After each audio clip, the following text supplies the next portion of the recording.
Cilët janë kushtet dhe edukata e lutjes? Normal, secili adhurimi ka kushtet e veta dhe edukatat e veta. Shembull, namazi prej kushteve e ka me hi kohë e namazut, e ka me qeni pastërt, këto janë kushte. Pa dyshim që edhe të duaja janë disa kushte. Prej kushteve të duas është njeriu me qenën në lutjen e tij i bindur që Allah është Zoti që përgjigjet. Kusht është. Pejgamberi sallallahu alaihi wasallam ka thonë kur ta lutni Zotin, lutneni duke qenë të bindur që ai ju përgjigjet. Kjo është kusht, me qenë i bindur që Allahu është zotruesi i përgjigjeve të lutjes. Bile e ka ndalu me thonë o Allah falem nëse don. Allahumma ighfirli in shi't. E ka ndalu. Në hadith ka thonë pejgamberi sallallahu alaihi wasallam fa inna Allah la yastajibu min qalbin ghafilin lahin. Për arsye se Allahu nuk i përgjigjet një duas, një lutjes e cila është neglizhente, nuk është i përpikt në ta, po veç i çon durt. Jo, ti bane me bindje. Andaj kushti i parë është bindja. Bindja. E dyta është me çka ushqehesh. Me çka vesh mbathesh. Kushti është të jesh i halalit.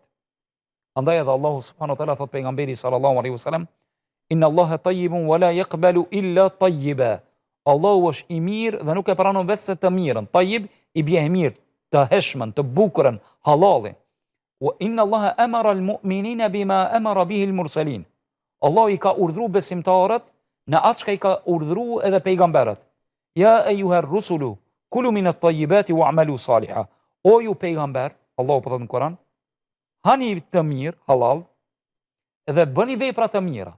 Andaj prej kushteve të përgjigjes së duas është veshmbathja, ushqimi dhe pija halal. Është e njohur për ty dhe për shikuesit me siguri, hadithi i atij personit i cili pas ka ngrit durt, pas ka qenën në udhtim dhe pas ka filluar për nevojat e tij të ngritë durt, i raskapitur, i lodhur, i pluhnosur, pas ka çu durt, pas ka ja Rob, ja Rob, ja Rob, o Zot, o Zot. Allah pas ka thonë, ki njeri ushqimin e ka me haram, pijen e ka me haram, veshmbathjen e ka me haram, fa anna yustajabu la. Qysh unë atij më u përgjigj? Andaj nga kushtet është çka që të jesë njeriu i ushqyer, i veshmbathur me halal. Pastaj një ashtu është që mos të bëhet një lutje prej kushteve, është mos të bëhet lutja në ndonjë pikë të haramit. Që e ceka dhe më herët, shembull me kërku prej Zotit me bën një krim, ta vras filanin, ta baj filan haramin, ti ndërprej lidhet farefisnore, të janë kushte. Edhe të jesë njeriu vazhdimisht i penduar për gabimet e tij. Disa prej ulemave i kanë se këto kushte, të jesë i bindur, veshmbathja halal, mos ta lutë Allahun për haram dhe të jesë domethënë i penduar nga mëkatet, për arsye se Allahu dëshiron nga zemra e pastërt, e cila është i penduar, ta lutë Allahun subhanahu wa taala. E cila është edukata? Edukata sono e para është me i drejtu Allahut me zemër. Me zemër dhe me falenderim. Se ka hi pejgamberi sallallahu alaihi wasallam në xhami dhe ka dëgjuar një njeri duke thënë o Allah falem, o Allah falem. Veç çet fjalë. Nga edukata është, kjo nuk është vajxhib, mos keq kuptohemi.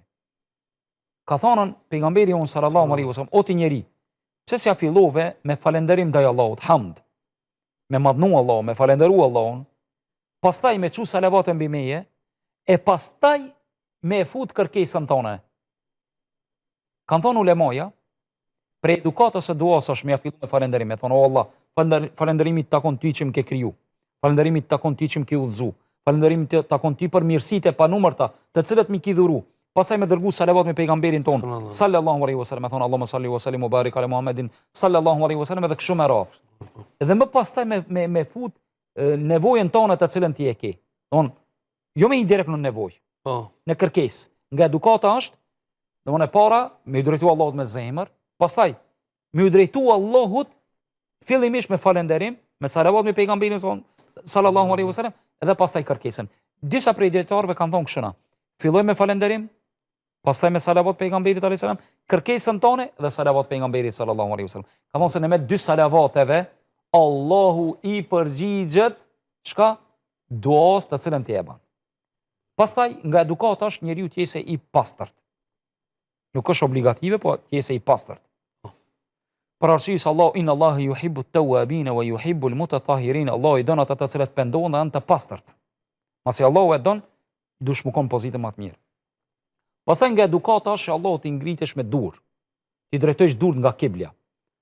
Për arsye se pejgamberi sallallahu alaihi wasallam ka thonë në hadith, Allahu është i turpshëm dhe bujar dhe turprohet kur robi i çon duart, t'ja ktheje atij duar bosh.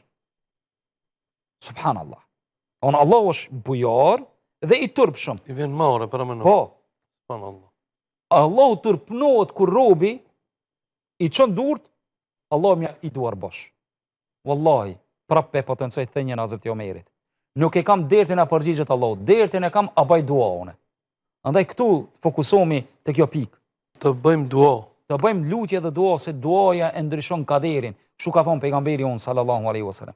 Andaj nga edukata është i ngritmi durt. Nga edukata është të mundohemi të jemi jo të zhurmshëm në lutje, jo të duke vikat. Për arsye se pejgamberi sallallahu alaihi wasallam i ka dëgjuar një sahabe duke bë me Zot të lartë dua, ka thonë, jeni duke lut një Zot i cili është i afërt dhe dëgjon. Po nevojë më vërtet. Po. Edhe nga edukata është njeriu të bëjë lutje me ato fjalë të cilat i din. Mos me bot teklif, mos me rëndu vetin. Ka një njeri te pejgamberi sallallahu alaihi wasallam sona, dhe i ka thonë ja Rasulullah, pesho ti dhe Muadh bin Xhabeli radhiyallahu anhu, po bëni lutje, po dini, mi artikulue, me bë hyrjen, daljen. Po. Sikur çka bëjnë sot hoxhallah. Po, shembull, unë ose ti ose dikush prej neve e bën lutjen dhe habitet ato ai, sa më shumë bënë sikur kemë bën. E ka orë njëri te pejgamberi sallallahu alaihi wasallam, thonë ja Rasulullah, unë nuk po di me bë lutjen sikur ju. E shka i ka thonë pejgamberi sallallahu alaihi wasallam? Shka pe lut ti Zotin o ti njeri? Ka thonë ja Rasulullah, prej Allahut lusone xhenetin edhe kërkoj mbrojtje nga xhenemi. Përgjigje pejgamberi sallallahu alaihi wasallam ka thënë haulehu nudendin. Edhe ne çati parimi duke bë lutje. Andaj kur bësh lutje sono, nuk është me rëndësi tash ti sikur hoxhallar shembull ose njerëzit e çka din me artikulu mi bon fjalit. Unë për shembull kur po shkoj me bë për hajna për darsmana për fejesa, kam pleçit tonë kishin pas një fjalë. Allah i dhash muhabet. Kur të kish muhabet me dikan, mundesh me pi kafe, mundesh me pi çaj, me morr rrugtim, me çu jetë. E ne sot Zoti ju bekoft, e kështu me radhë, tash këto janë artikulime dhe është e lejuar. Mirë, po. Po ajo s'ka qëllimi është që kanë janë lutje, apo mat fjalorin tan. Allah shqiptarçe shkopjonçe. Fole edhe çysh e thu ti. Don çysh Allahut ti fol. Don me Allahun fol. O Allah, gjuhën tonë, çe fol në shtëpi, s'ka nevojë me artikulu me gjuhë letrare. Po foli Allahut, Allahu ta kupton gjuhën tonë. Andaj nga edukata është mos me ngrit zonin, po nga edukata është me artikulu ti çish e don. Zemra që shta thonë. Po. O Allah, kam që kitë gajle. Hekma që kitë problem. Ja Allah. Pa artikulim, pa filozofi. Hiç pa filozofun lutje. Allah e pranon. Allah na bëj. Alhamdulillah. Alhamdulillah.